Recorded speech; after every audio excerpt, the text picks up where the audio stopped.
y'all, my old school soul food family. Chef Jeffrey back with another video. All right, y'all, we still doing Thanksgiving stuff. We almost to the end of this, y'all. But I had to throw my cranberry relish in here, y'all. Hold on, y'all, just a second here. Just a second here, y'all. Jeffrey way over there talking. Why ain't he over there talking? So I'm looking for something. Can y'all hear me? Can you hear me now? But anyway, we know you grew up on the cranberry sauce in the can. You know the can with them ridges in it? But y'all, let me tell you, don't sleep on my old school hamburger. Homemade cranberry sauce, cranberry relish, cranberry orange relish here that I'm about to show you.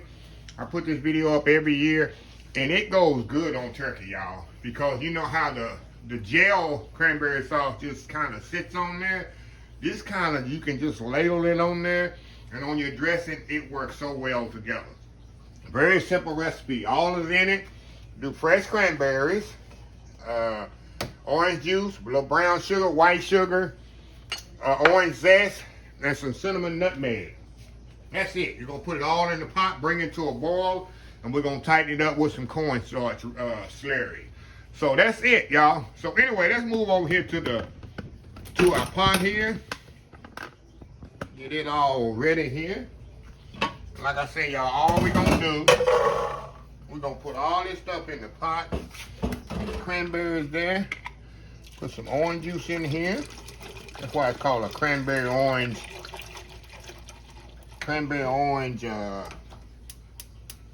relish.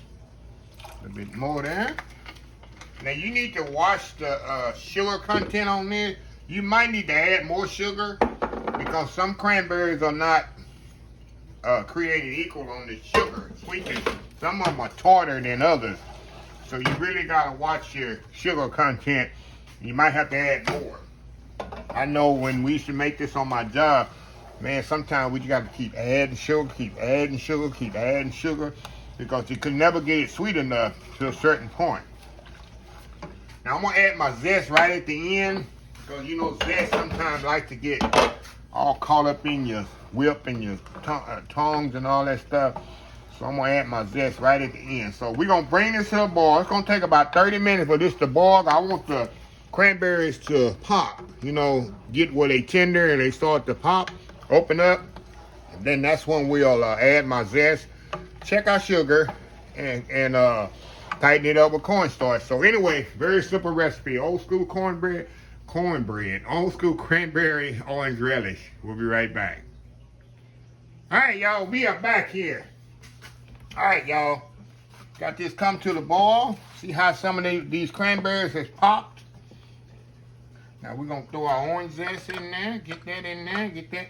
Well, that's cooking off really good. That's gonna bring extra, gonna be extra flavor. Look at that.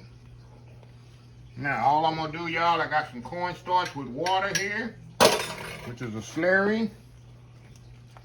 We're gonna thicken this bad boy up, y'all. Thicken this bad boy up.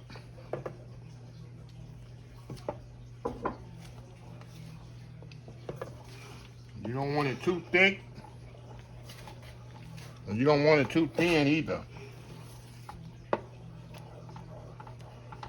Look at that, y'all. Look at this here. That's perfect. That's perfect.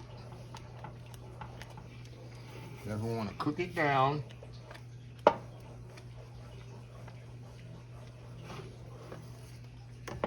Look at that cranberry sauce, y'all. Perfect. And then, you know, as it cools, it's going to be a little bit thicker.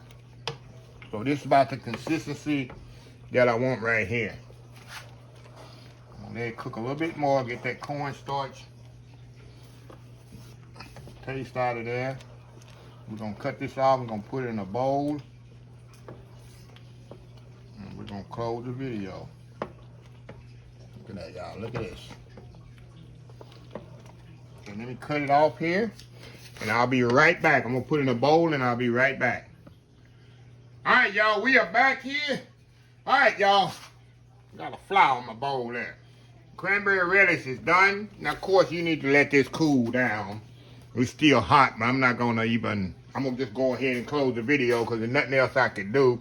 I've already tasted it, Has enough sugar in it. The orange juice in there, the orange zest, nutmeg, cinnamon. Can't get no better than this, y'all. I'm telling you. And you can actually freeze this. That's what I'm going to do with this. After they cool down, put it in a food saver bag or a freezer, a Ziploc freezer bag. Put in your freezer. It have lasted a year in my job. But I know it lasts a month because we make a big batch for Thanksgiving. And then whatever we don't use for Thanksgiving, we use it for Christmas. We put it in the freezer and we'll use it for Christmas also. So it lasts, I know, a month in the freezer, longer than that. We usually make big batch of it and it lasts for a month. So if you want to make a big batch, this makes about, whatever it is, 2 quarts. And put it in your freezer and you can use it for Christmas. So anyway, let me close this video out. If you like this video, please share, please comment, please subscribe. Please follow my other social media accounts, Facebook, YouTube, Instagram, Twitter, Twitch TV, Pinterest, and oldschoolsoulfood.com. Remember the hashtag 2023, just show some kindness. Old School Soul Food. Until next time, have a blessed Old School Soul Food day. And I will see y'all in the next video. Y'all have a happy, blessed Thanksgiving. Love you. Bye.